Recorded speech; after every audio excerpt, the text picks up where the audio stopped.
Hey y'all, welcome back to the channel where today I'm playing one of the better public golf courses in the East Bay, and by far one of the hardest courses I have ever played. For those of you that are new to the channel, I am just your mid-handicapper touring the Bay Area. If there's one thing you take away from this video, is do not miss right on this course for just about every hole. Despite this course being extremely difficult, I start off hot. Speaking of difficulty, just take a look at the undulations here on the screen, as my putter is my strong suit, and managed to two-putt here for a par. Second hole is stroke hole number 1, and this was the only time my driver cooperated for this round. It's a long par 4 with OB right and bushes left. Hitting the fairway here is key. Despite there being trouble left is by far a better miss than the right. This awkward third shot had a downhill lie, and all I wanted to do was just not leave it short.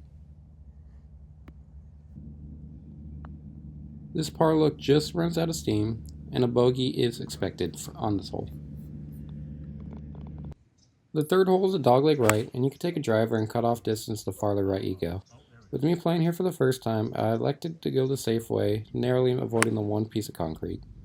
One thing you'll get a lot of at bridges is uneven lies, and from here just embrace this hook, as this one finds the right side of the green. Just a slight misread, but can never complain about tapping pars. Remember back to hole 2 where I said that was my only good driver swing on the round? Well, this is the first hole where the OB runs down the left side, or if you also top it like me. My 2-iron just misses the fairway, and I have a lot of catch up to do from here. A couple iron shots later, and it leaves me with this downhill, awkward chip where you absolutely do not want to be. However, if you see my videos, you will know that my wedges are typically my weakest part of the game. However, that is not the case today. As for the putter, that is another story.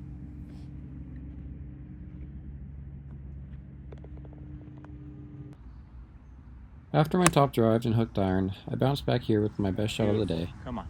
From this tee, it looked like it was going to go right into the hole for a hole-in-one, but comes up just short. In true Saez fashion, I tend to follow up a good shot with a bad one. 6th hole in here, I would hit nothing more than a 180-yard shot. You have the world to miss left, but you would be left with a super uneven lie. Best bet here is to lay back in the fairway with the flattest approach shot into the screen. And unlike the first several holes, I finally get a putt to drop. One cool thing you'll get from playing the white tees here at Bridges is you'll get 2 drivable par 4s. Don't see a lot of them for public Bay Area courses, and on this channel I'm going to show you how not to play them. Start off with my signature fairway finder, followed up with a thin hook barely staying in play. Wedge shot from here was on point, and from here I did not deserve to make this putt, and ended up leaving this one short on the downhill putt. Now I showed you how not to play it, but take a look at my playing partner Ray on how everyone dreams about playing short par 4s. Bang! First eagle, let's go! That was awesome. Come on! Now if that didn't deserve a like, I don't know what does. Being your first ever eagle on one of the hardest Bay Area courses. The 8th hole here is a 3-shot hole, so there is no need to try and muscle on a driver. Unless you have an iron into the screen, there is no reason to try and go for the screen, especially if the pin is on the right side like it was this day. Just the layup to the top of this hill is a great shot. You'll get a little better look in a minute as to why I say to lay up on this putt. Wedges here are feeling great. Well, except for that shot. I don't know how I did that. Were you swinging at it? Yep. Went right underneath it. So much fluff on it. We were playing lift clean in place today, but this rough is no joke. And this shot here was scary with trouble long and right, so played to the center of the green. Did not feel like comfortable enough hitting a flop shot, especially what happened the first time. And another 2-putt here, walked out of here with a double. Hole 9 has 2 bunkers down the fairway, and it is important to play a shot you are comfortable with distant-wise to avoid them. I like to use my 5-iron off the tee, and even though this wasn't hit great, it still gives me an iron into the screen. This iron was hit much better, ending up just on the back of the green. I should have watched my playing partner's putt, as I was too busy setting up the camera, but pars on this course are a great score. Remember back to hole 7 where I mentioned how not to play the drivable par 4s? Yeah, well this is basically a carbon copy. Starts with me deciding to hit a 3-wood where I haven't hit a good shot with in the past 5 months. Then a subpar iron shot, followed by a great wedge shot here. Nice shot. only for me to miss this 3-footer for par. 11th hole is a par 3, and here there must have been a slight breeze we didn't feel as all of our group's balls came up short. However, the great wedge shot here bails me out and gives me a great look at it up and down, and for the second time, I made a putt. Dang, thanks.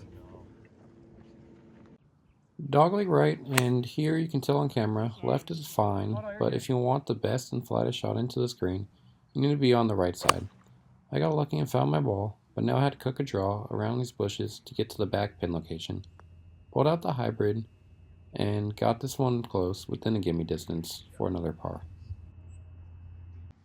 Here's one of my favorite and shortest hole on the course. Despite seeing the green tracer, this ball was bladed to the back right corner of the green. This may be tough to see on camera, but this was a right to left snapper, and me getting this ball within a couple feet I would take every day. And starting now, you're going to witness my downfall. The 14th gives you the risk-reward hole, and a 250-yard carry from the whites will get you over the ravine. However, with my last 2 driver and 3-wood swings, I like to use a 5-iron to lay up. From perfect position in the middle of the fairway, just watch what these next 2 shots have, as I arguably give myself the 2 hardest shots I ever had to hit.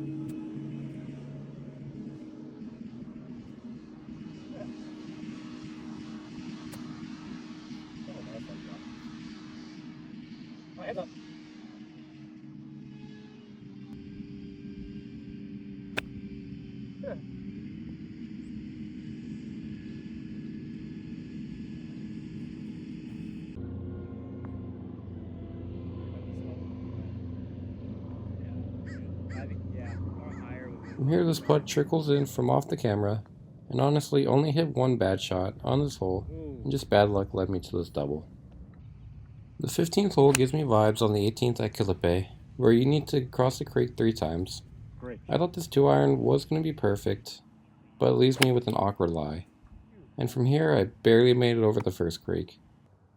Another weird lie, and with it being a busy day, I ended up thinking this ball went in the hazard and decided to take a drop, not knowing if my ball made it over or not. However, after the hole, I did find my ball about pin high 20 yards right of the green, but did not want to slow down anyone and just played out my drop. Oh, not even close. 16th hole and second hardest hole of the course, and one of the few times where you don't want to miss left. And for the second time in a row, I thought this 2-iron was going to be perfect, but with the thick rough, just did not release down into the fairway. We're not going to talk about that hybrid, and this 5-iron sails this massive green, leading to the short game blow up.